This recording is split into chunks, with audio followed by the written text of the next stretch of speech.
नमस्कार, मेरा नाम है शिवम कुमार लोटसवे और मैं आज आपको एक्सप्लेन करने वाला हूँ the road not taken. The road not taken एक वर्ल्ड फेमस पोएम है जिसे लिखा है रॉबर्ट फ्रॉस्ट ने। सबसे पहले हम इस लेसन के टाइटल के बारे में जानेंगे। द रोड नॉट टेकन का ट्रांसलेशन होगा वह रास्ता जो नहीं लिया। अगर मैं इसके एग्जैक्ट मीनिंग की बात करूं तो वह होगा अलग रास्ता। अब हम सबसे पहले रॉबर्ट फ्रॉस्ट के बारे में कुछ जानकारी हासिल करेंगे। रॉबर्ट फ्रॉस्ट का पूरा नाम है रॉबर्ट ली फ्रॉस्ट। इनका बर्थ हुआ था 26 मार्च 1874 में और इनकी मृत्यु हुई थी 29 जनवरी 1963 में। अब आप रॉबर्ट फ्रॉस्ट का एक बहुत ही प्यारा फोटोग्राफ इस स्लाइड में आसानी से देख पा रहे हैं। रॉबर्ट फ्रॉस्ट एक अमेरिकन पोएट हैं और उन्हें realistic depiction of rural life के लिए जाना जाता है, यानी कि वे गांव की जीवन शैली और जन्य जीवन को बहुत ही बखूबी तौर पर बताते थे। रॉबर्ट फ्रॉस्ट एकमात्र ऐसे पोएट हैं जिन्हें 4 बार पुलित्जर अवार्ड से नवाजा गया। अब हम बात करेंगे रॉबर्ट फ्रॉस्ट के कुछ बहुत ही फेमस वर्क के बारे में, जैसे a boy's will, north of the Boston, after apple picking. इनके कुछ बहुत ही फेमस वर्क रहे। अब मैं आपको ये पोएम बेहद सरल व आसान शब्दों में एक्सप्लेन करूंगा। इस पोएम को समझने से पहले हम कुछ डिफिकल्ट वर्ड्स यहाँ देख लेते हैं, जैसे डाइवर्ज्ड का मतलब होगा विभिन्न दिशाओं में जाना। दूसरा शब्द है अंडरग्रोथ का मतलब है झाड़ झंकाड़। अब हम इस पोएम पर आते हैं।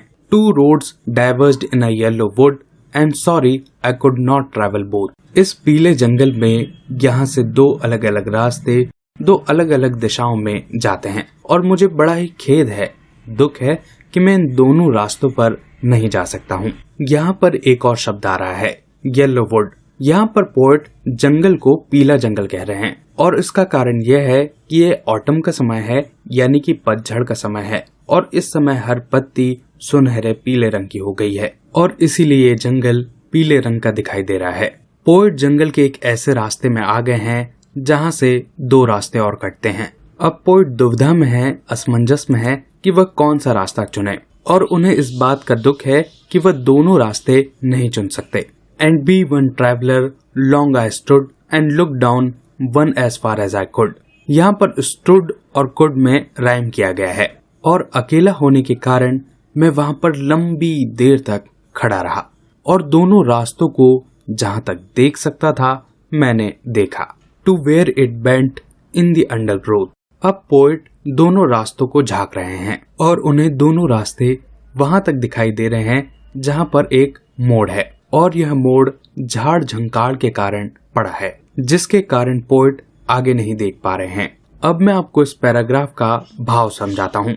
कई बार हम भी जीवन में 2 राहों पर खड़े होते हैं और हमें कई बार समझ नहीं आता कि हमें किस राह को चुनना है। मैं आपको एक एग्जाम्पल से समझाता हूँ। जब हम कपड़े लेने के लिए जाते हैं तब हम कंफ्यूज हो जाते हैं कि हमें ये टी शर्ट लेनी चाहिए या वो टी शर्ट लेनी चाहिए। यह तो एक बहुत ही छोटा सा डिसीजन हो गया, लेकिन अगर बात करियर की हो और अगर बात लाइफ पार्टनर चुनने की हो तो ये छोटा सा डिसीजन हमारा जीवन बदल सकता है। पोएट भी एक ऐसे रास्ते पर खड़े हैं जहाँ पर वे कंफ्यूज हैं। अब हम चलते हैं नेक्स्ट पैराग्राफ पर। यहाँ पर एक वर्ड आ रहा है ग्रासी का मतलब होता है घासदार। Then took the other as just as fair and having perhaps the better claim। और फिर मैंने दूसरा रास्ता चुन लिया क्योंकि वह कुछ बेहतर लग रहा था और शायद यह रास्ता चुनना एक बेहतर दाव था। पोएट एक ऐसी जगह पर खड़े थे जहाँ पर 2 रास्ते थे, तो उन्हें एक रास्ता तो चुनना ही था, इसलिए उन्होंने दूसरा रास्ता चुन लिया क्योंकि वह कुछ बेहतर लग रहा था। Because it was grassy and wanted wear। Poet इस लाइन में हमें ये बताते हैं कि उन्होंने दूसरा रास्ता क्यों चुना, क्योंकि उन्हें वह रास्ता कुछ ज्यादा घासदार लग रहा था और बड़ा ही सुनसान लग रहा था। वहाँ से बेहद कम लोग शायद आते जाते होंगे। Though as for that the passing there had warned them really about the same। अब पोएट अपने मस्तिष्क में कुछ पल के लिए पीछे जाते हैं और सोचते हैं, हालांकि जब मैं वहाँ से गुजर रहा था तब मुझे दोनों ही रास्ते एक जैसे दिखाई दे रहे थे। दोनों ही रास्तों पर घास थी और पेड़ पौधे थे, इसीलिए वह दोनों रास्ते एक जैसे ही दिखाई दे रहे थे। पोइट यहाँ पर यह कहना चाहते हैं कि कई बार हमें लाइफ में भी ऐसे रास्ते मिलते हैं जो दोनों ही रास्ते एक समान दिखाई देते हैं। And both that morning equally lay in leaves no step had trodden black. Poet यहाँ पर यह कहते हैं कि उस सुबह दोनों ही रास्तों पर एक समान पत्तियां बिखरी हुई थी और उन पत्तियों को किसी ने भी कुचला नहीं था। ट्रोडन का मतलब होता है कुचलना। अक्सर जंगल के रास्तों में जहाँ पर लोग ज्यादा चहलकदमी करते हैं वहाँ पर पत्तियां दब जाती है और मिट्टी ऊपर आ जाती है। तो पोइट यहाँ पर कहते हैं कि उन पत्तियों पर किसी के भी पैर नहीं पड़े थे। Oh I kept the first for another day yet knowing how way leads on to way.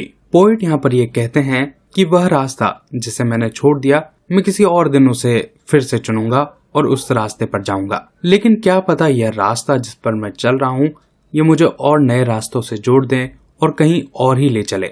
I doubt if I should ever come back. Poet को अब ये डाउट होता है कि क्या वह इस रास्ते पर वापस भी आ पाएंगे।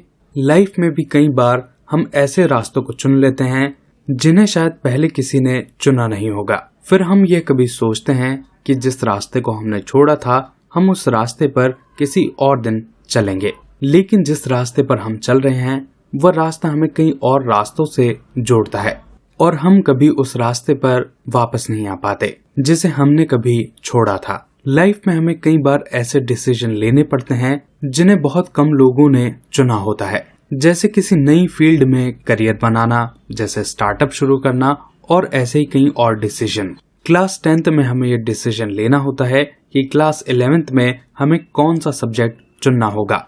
कोई मैथ्स चुनता है, कोई आर्ट्स चुनता है तो कोई कॉमर्स चुनता है।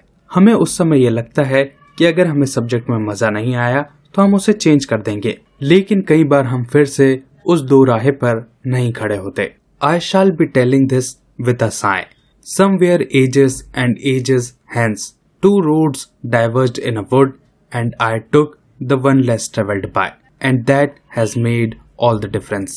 यह इस पोएम का लास्ट पैराग्राफ है और सबसे शानदार पैराग्राफ है। पोएट कहते हैं शायद मैं कभी आह के साथ ये बताऊं कि सालों पहले जब मुझे जंगल में दो रास्ते मिले थे तब मैंने उस रास्ते को चुना जिसे शायद बहुत कम लोग चुनते और सिर्फ उसी निर्णय ने सब कुछ बदल कर रख दिया। पोएट ये कहते हैं कि समय बीत जाएगा और मैं बूढ़ा हो जाऊंगा, तब मैं एक आह के साथ लोगों को ये बताऊंगा कि बहुत पहले मुझे जंगल में एक ऐसा रास्ता मिला था जहां से दो रास्ते कटते थे और मैंने उस रास्ते को चुना जिसे बहुत ही कम लोग चुनते और मेरे उस छोटे से निर्णय ने सब कुछ बदल कर रख दिया और आज मैं जहां पर हूं वह उसी निर्णय के कारण। ये बहुत ही शानदार पैराग्राफ है। लाइफ में भी कई बार आप लोगों को ऐसे डिसीजन लेने होंगे जहां पर आपको समझ नहीं आएगा कि आपको किस राह पर चलना है और जब आप पीछे मुड़कर देखेंगे तब आपको ये समझ में आएगा कि उस छोटे से निर्णय ने सब कुछ बदल कर रख दिया।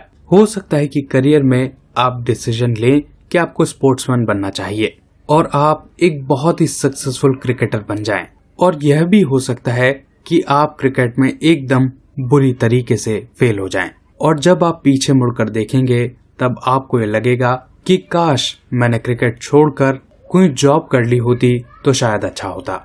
हो सकता है आप सक्सेसफुल हो सकता है फेल हो जाएं, लेकिन आपको वह मोड़ हमेशा याद रहेगा जहां से आपने रास्ता चुना।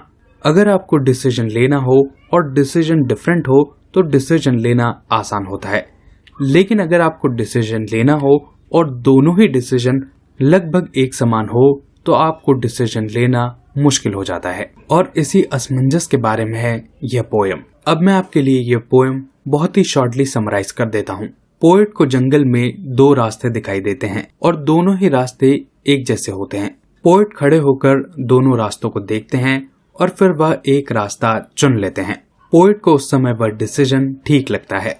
पोएट को वह रास्ता घासदार और सुनसान लगता है। फिर वह ये सोचते हैं कि दोनों ही रास्ते लगभग एक समान ही थे। रास्तों पर पत्तियां पड़ी होती है, उन्हें देखकर ऐसा लगता है कि शायद इन रास्तों से कोई गुजरता होगा। फिर वह सोचते हैं कि जिस रास्ते को मैंने छोड़ दिया है उस रास्ते को किसी और दिन मैं चुनूंगा, लेकिन पोएट ये बात भी जानते हैं कि ये रास्ता जिस पर वह चल रहे हैं वह रास्ता उन्हें और कई रास्तों से जोड़ देगा और शायद वह उस रास्ते पर फिर कभी नहीं चल पाएंगे। पोएट लास्ट पैराग्राफ में कहते हैं कि जब समय बीत जाएगा तब लोगों को मैं एक आह के साथ बताऊंगा कि मुझे जंगल में 2 रास्ते मिले थे और मैंने उस रास्ते को चुना जैसे शायद बहुत कम लोग चुनते, और मेरे उस निर्णय ने सब कुछ बदल कर रख दिया। दोस्तों, ये था इस पूरे लेसन का एक्सप्लेनेशन। आशा करता हूँ आपको ये पोयम आसानी से समझ में आई होगी। अगर आपको वीडियो अच्छा लगा हो तो प्लीज इसे लाइक कीजिए और अपने दोस्तों के साथ शेयर कीजिए। अपने आसपास सफाई बनाए रखें और एक पेड़ जरूर लगाएं। बहुत बहुत धन्यवाद।